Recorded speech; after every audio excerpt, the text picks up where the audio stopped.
Hi all, and welcome back to Reality Change Podcast. I'm your host Sizzle, and today I'm joined by two special guests, Mitchell and Alfred. What's happening? Yo, what's good?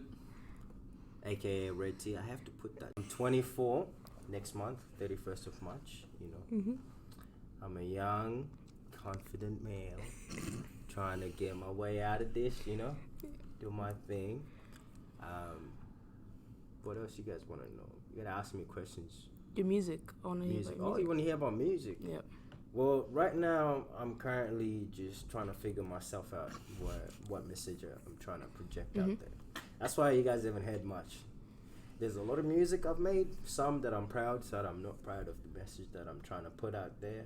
So I'm still doing my thing. There's a lot of good things coming. Yep. Great. Let me not cut myself short.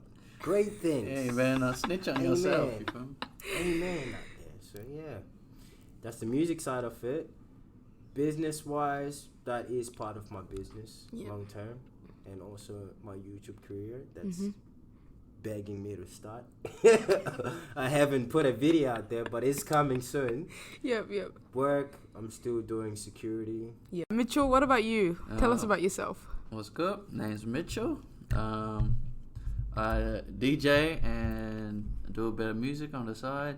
44 is my stage name, Instagram, if you're trying to hit me up. But DJ, music, bit of this, bit of that, bit of youth work, That's about me in a nutshell. I ain't doing much else. True. Okay. All right. So our discussion today will be around leaving your past in your past. And I think this is a crucial topic because a lot of people struggle with leaving their past where it belongs, and what that causes is self-condemnation. It causes shame, and often people feel powerless because they're replaying the same scenarios, or why did I do that?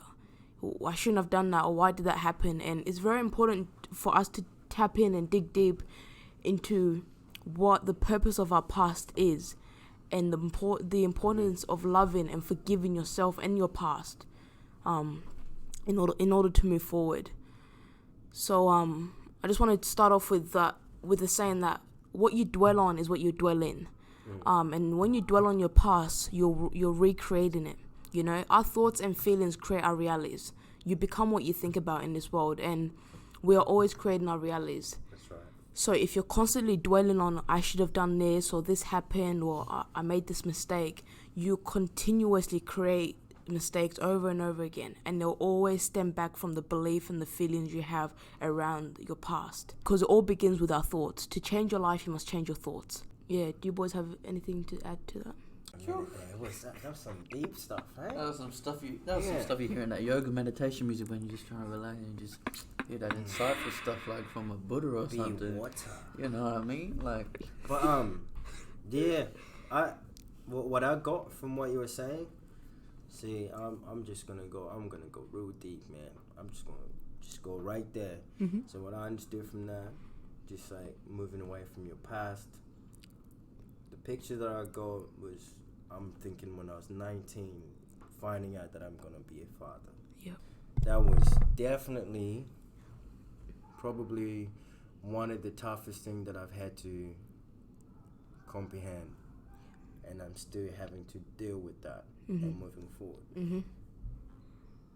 Like, I need to find common ground for me to move forward and understand that I can't let my past determine on what's going on in life, because I wouldn't be where I'm at right now if I hadn't been through that. There's a reason why I do the things that I do, and I really don't care about anything. Like right now, I just go for it. Yeah. If I have to do it, that's how much motivation I have, because I've been there. Yeah. Like I have another person that I worry about that's involved in this. If I don't do things and I worry too much about people's opinions and all that, I'm not gonna achieve what I want to do. Absolutely. But because I've been through that, there's another person that I have to think about, and now I just do things. And the other thing was the shame, because it's just normal in my culture. You would understand more. To them, it's the worst news. Now that I'm thinking about it, that's the most beautiful thing that has ever happened in my life. Absolutely. But at the moment, it was the most shameful thing. Yeah. Do you know how long I went without speaking to my grandmama? Wow. My grandmama passed away recently, and I hadn't spoken to her. I hadn't really had a conversation with her to tell her that I have a daughter. She's 4 years old now. I didn't have that conversation with her. Do you know what she said to me? What'd she say? I had a conversation with her probably the last time I spoke to her before she passed away. She said to me, "Why didn't you tell me that you had a daughter? I'm very upset that you didn't tell me." I said, "How can I? When everybody else that was around me telling me that what I did was wrong." Yep. So I'm trying to break away from that and just not have the shame and move forward in life. Yep. You know? So you've drawn. So I'm proud of myself, even though to say that people can say that's what I'm proud. I have a daughter. How it happened, that's a different story. Doesn't matter. But I do have a beautiful daughter, and I'm happy about it. I've broken away from my past and feel bad about it. Wise. Absolutely. And I love how you change the perspective of your past, because the situations in life themselves is not the problem. It's the way we look at them. And you spoke about how everyone else was telling you that this was a mistake, and you were surrounded with people telling you that it was wrong. But when you broke free and you saw the blessing in your daughter, it changed the whole thing. It was a game changer. Oh, game changer, man. Yeah. Like I'm just in a whole different spectrum. I can tell you that. I don't care about anything. I just want to get the goals done and move forward. Mitchell, what about you? Is there anything in your past that you used to struggle to overcome, and how did you overcome it? Sheesh, gonna do me like that. Yeah, go ahead. Look, what I've been thinking about with your original question is, like, people just think things are the way they are. Like, people think, oh, I've done this before. Effort is who I am. I'm never going to change. I don't have the power to change. So I'm going to just do it again, or I'm going to just let it happen again. Like, it is what it is. And, like, it's frustrating for me because to try and help those people understand, like, you're very powerful. You have the ability to change, to move forward from your past, to draw something from it, no matter how negative, learn from it, And, I can't speak to people's trauma, but you can find a lesson in everything and switch that lesson into a positive and help you move forward in life. You know what I mean? So for people just to sometimes just accept things and say, oh, this is the way I was raised, whether being abused or having something happen to you, or whether it's in relationships, and something happens in a relationship and your immediate reaction is to withdraw, and you say, it's just the way I am. You triggered me, I'm gonna withdraw, or I'm gonna act out, and that's it, done. You know what I mean? But you have the ability to. Initially, it's difficult to recognize it, but if you can recognize it, you can change that. Absolutely. You know what I mean? Yep. And I think when we continue to, like you said, for someone who gets vulnerable in a relationship and then pulls away, they're creating the same, because your habits create, the conclusions in your life. So if I'm constantly pulling away and then my relationships fail, that's what's going to happen. Until you change your habits and change how you react, nothing can change. And they get stuck saying, oh, damn, this one relationship I didn't pull back and I got hurt anyway. So I'm going to just pull back on every relationship now so that I feel like I have some sense of control. I'm going to pull back. I'm not even going to let something happen even though I'm scared. Yeah. Yep. But instead, the person should turn around and look at themselves and go, wow, I took a L. I took a chance. I took a chance in that situation, right? It was new. And instead of, because I think as humans, we are wired to always look at the negative, to look at everything else could be perfect, but that one thing, we'll always look at that one thing. And it's about changing the way we're wired and the way our brains are structured to look at the beautiful picture as a whole.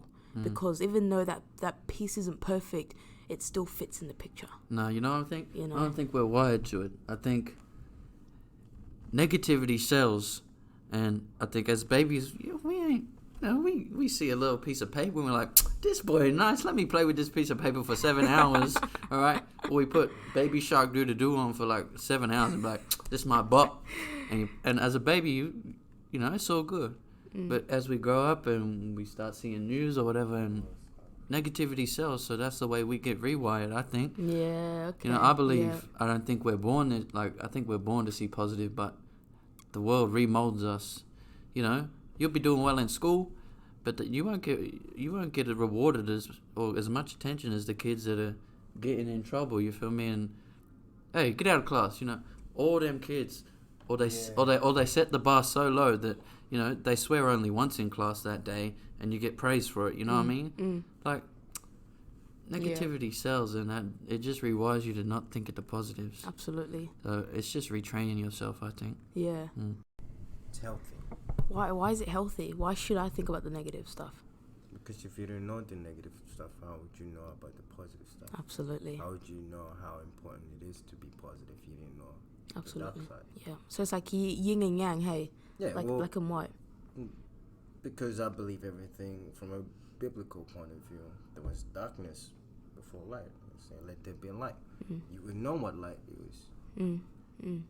Because now you can tell the difference between that's what it's like when it's dark.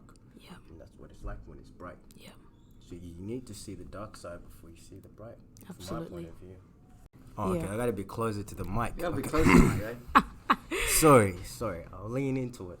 Yeah. But yeah, that's just how.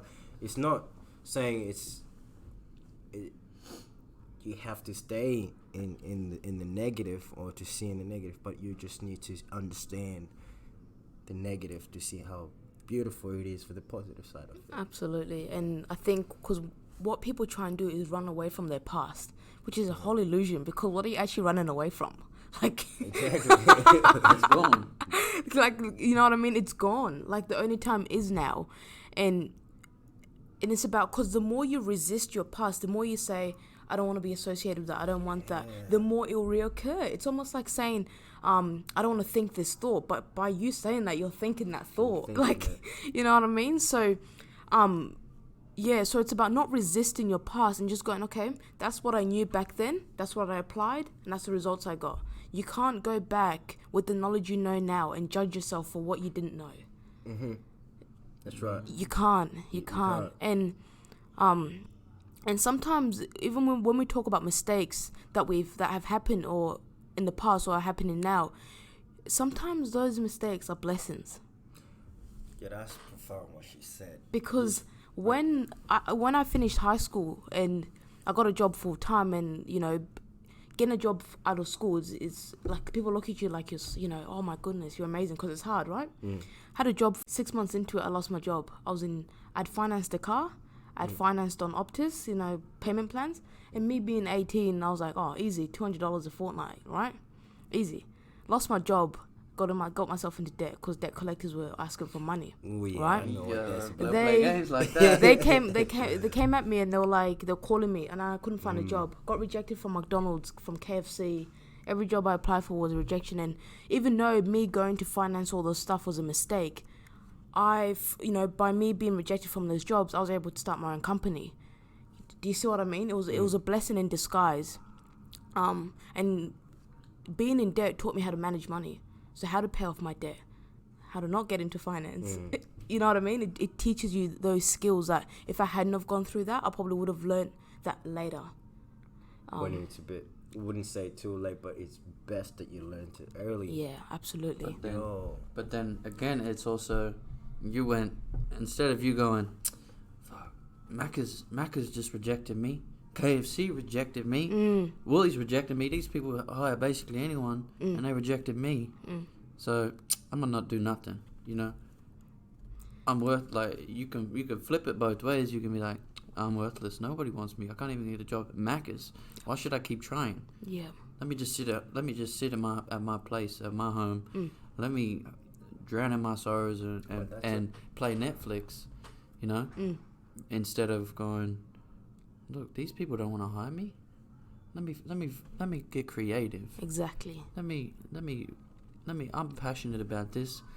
Let me start something. Exactly. You know what I mean? Yeah. Instead of letting that negativity boil up, you said, these people don't want me. I want myself. Let me do something with it. Exactly. If you do find yourself in that spot, right, like where you feel like you've tried everything and it's not working, right, you get to that point, like you said, you don't want to do anything, you're at home, you're like, I've been denied different places. It's normal. But what's not okay is to stay in that place for eternity. For a moment, it's okay. Regroup, whatever you have to do. Go through the motions. I don't know what else you're going to do in your spare time to go through that place. But it happens. Okay, you get refused at 20, 30 jobs. Everybody else deals with that differently, you know? There's some people that are just relentless. It's just built in them. They're not going to give up until they find a way. There's some people that are going to get beat to the ground. Stay there for a bit, yeah. But it's your responsibility to make sure you get up and get that sorted. Absolutely. No, it's good. It's good. And just to add on to what the boys were saying is that, especially Mitch, he spoke about how you change the meaning of the situation, which will ultimately change the result. So when I got rejected from all this job, for a long time, I thought I was worthless, right? I was like, just stay home, watch Netflix. And that's what I did for 6 months. No job, wasn't at uni at the time, and that's what I did for 6 months every day. And I played Fortnite 24/7. Yep. That's not a different story. You probably learned more things that you didn't. I thought I was going to be a streamer. I was set that I was going to be a streamer for the rest of my life. And then one day I just told myself, like, I changed it. I said to myself, can you catch the wind? Let's talk about this. Can you catch the wind? You can't. You got to be like the wind. If you don't employ me, I'll create my own thing. You reject it, other people, you create. Because poverty isn't a lack of money, it's a lack of creativity and service. Because when you create something of value to others, there has to be money involved. You will get because your rewards in life will be in exact proportion to your service. Always. Hey, you need to get video up in here so they can see her face. You know what I mean? You need to get some video. You need to get some YouTube. You know what? Going. The funny thing is, I was gonna bring for my first YouTube video. I was gonna bring my camera here and set it up and do it as you should have. I'll slap you. Why do you do that? The thing is, I didn't want to carry the lightings and stuff. It's just laziness. Okay, plain, no excuse. But damn. Yeah. Hey. If you're listening, you should be able to feel. You should have been able to see us feel that. You know what I mean? Yeah. Hey, Sizzle got bars. All right, Sizzle got bars. So when we talk about our past and we connect to, because I did mention about service, because when you connect your past experiences and use it to connect with other people, it changes the whole thing.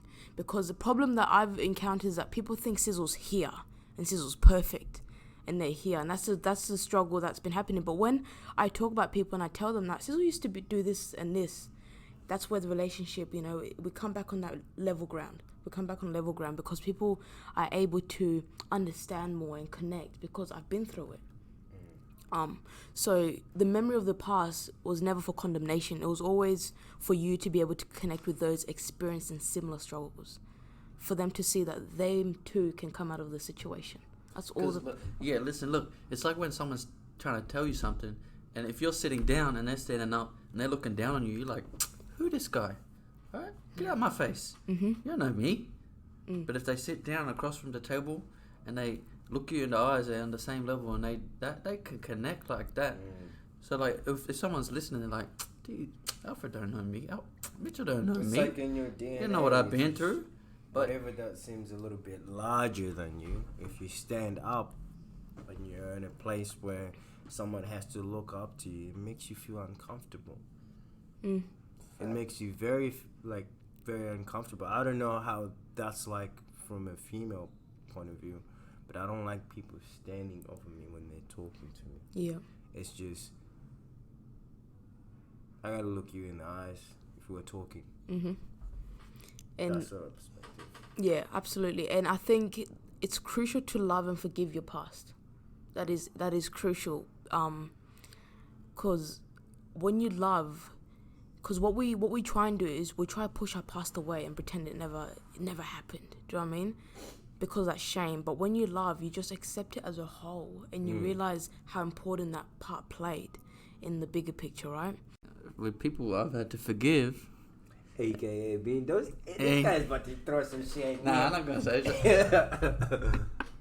We've had our ups and downs. Let's just leave it there. leave it there. But That's with another people, podcast. I've had to forgive you for me. Like, I'm not forgiving you for you. I'm forgiving you for me. Exactly. Like, if Exactly. I'm not forgiving you, maybe like you've done something horrible, but I'm gonna forgive you for my well-being, Exactly. not for yours. Yep. And that. Whether 'cause- you forgive yourself is a different story for what you done to me. But I'm forgiving you for me so I can move forward with my life. And what you said was, people are saying, why is Sizzle doing this? Sizzle used to go and get drunk every weekend. Sizzle's dealt with Sizzle. See, the thing is, you have gone and been like, yeah, I accept that. That was me. And you've moved on for your past, but they haven't moved on from your past. So whenever they see you, they still see drunk Sizzle. They don't accept evolved Sizzle. And if they don't accept evolved Sizzle, they can get the hell out your life. Yep. Same with anyone. If you used to be a fiend and addicted to something, and people just they decide to see you as an addict, cut them out your life. You don't need that energy. Absolutely. Because if you have people in your life just think you're an addict, that's just negative energy back onto you, Exactly. and it's gonna make you relapse. Yep, exactly. And Mitch mentioned something that was really good about how don't forgive if you haven't come to that ability to forgive fully the person, just forgive for your sake. And that was my stepping stone, because I struggled to forgive. I felt like people needed to be punished for what they did. I used to play Judge Judy. Like You must feel yeah, I used to what be I like, went through. for real, people used to say to me, why don't you forgive? I'm like, they need to feel my pain. You know, I used to believe that, but it was that stepping stone, because people used to be like, just forgive them. I couldn't do that. I couldn't, and that's the reality for most people, that when you say forgive, people don't really understand the fullness of forgiveness, and it's not a one-time thing. And if you're not able to forgive them, you know, forgive that person or that group, forgive them for your sake. That's the best advice. Because you holding on to grudges, and I learned this the hard way, it kills you. You know, you become a bitter person, and it affects everything else that you do. Let me say something. All right, on the same topic, let me say something. Listen, let's say someone kicks you in the shin, okay? Let's just keep it basic, and then they move on with their day, and you let that ruminate, and you're like, damn, my knee hurts. I hate that person. I'm a smack that person, or you know, whatever it is. They would have forgotten about it by now, but you're the only one it affects. So by not forgiving and moving on, that person, it may have meant nothing to that person, so they just went on their daily business. You know what I mean? But you're the one sitting in the room like negative thoughts, thinking, oh, I want to get this person, or I'm never going to talk to that person again. You're the only one it affects by not extending forgiveness and moving on with your life. That's why I say forgive for you, not for them. Absolutely. Because they might have felt they have done nothing wrong. And if you don't forgive them, you're the one that sits in the house for hours thinking about something and thinking negative about some person that probably doesn't give a F. You know what I mean? So that's why you forgive for yourself, so that you can move on, and then you don't have to think about that person no more. Absolutely. Be like, nah, they did me wrong. Cut them out your life. Yep. You forgive, move on. But if you hold on to that, like you said, that grudge, it might be 6 months down the track. You're still thinking about it, and they forgot about it 10 minutes after. Yep. You know what I mean? Yep. And it's affected you 6 months, but them 10 minutes, that ain't fair. Exactly. You're doing them justice by not forgiving them. You're like, Yep. you're giving them more power. So that's the thing, like. Like you said, hold on. If you're holding on, it's weight. You know, that's just you. You're stressing yourself. Yep. I don't gotta hold you in my heart. You know, I don't need that. Absolutely. And what you find is that when you hold on to things, you're sort of a standstill. You know, Yeah. when you look back and go, I did this, you feel the condemnation coming straight away. It'll come upon you like a wave, and you'll stand still. Even though you had all these goals, by you looking back, you stand still. Because you're still holding on to something. Yeah. It just makes you you're stationary. Mm-hmm. You're not giving room in your life for other things. Because our mind, right, believe it or not, in our heart, can only sustain a certain amount of stuff in there. But if you fill it like a glass of water, you fill it with rubbish in it, you're not going to give room for good stuff to go in there, right? Absolutely. Because you got all this dirt on it. But if you remove that, then you're putting room for good stuff to Absolutely. And so, just to recap, we're talking about how your past is very important to leave it in the past where it belongs, and because what you dwell on is what you dwell in. We become what we think about. And learning to love your past, learning to forgive yourself and forgive others. And like Mitch said, you don't have to fully go, I'm going to forgive everyone today, because realistically, this forgiveness and love, it's a practice, it's an everyday thing. And start with yourself. Forgive for yourself, so then you don't have to walk around being bitter. And yeah, thank you, Mitchell and Alfred, for joining me and on the Reality Change podcast. And once again, your host, Sizzle Fuyana. This has been Reality Change. Boom, we out, baby. I'm going to leave that in. Yeah, I'll say, you know what? Thank you very much for having us here. It's been a pleasure. I would love to come back here again and again. Next time with a bit of video, you know what I mean? Like, Thank you, boys.